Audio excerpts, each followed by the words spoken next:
જય શ્રી કૃષ્ણ, જય માતાજી। 365 દિવસના બ્લોગ સિરીઝનો આ છે 101મો બ્લોગ।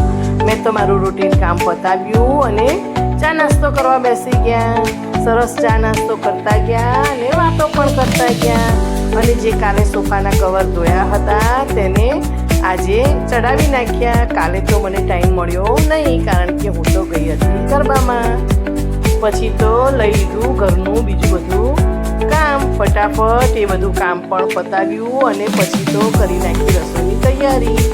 આજે તો મારે જમવામાં બનાવવાના હતા મગ અને ભાત, એટલે ફટાફટ મગ બાફી દીધા અને બીજી બાજુ ભાત મૂકી દીધા।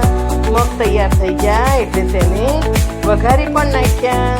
સરસ વઘારી નાખ્યા, ગોળ ને બધું નાખી દીધો, બધો રૂટીન મસાલો પણ નાખી દીધો અને એટલી વારમાં તો આવી ગયા મધુર। એટલે પછી અમે તો સાથે બેસી ગયા જમવા માટે। ચાલો મિત્રો મારી સાથે જમવા માટે।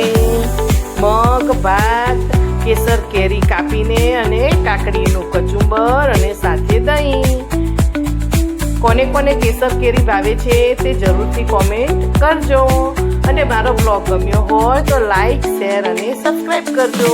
આવજો મિત્રો।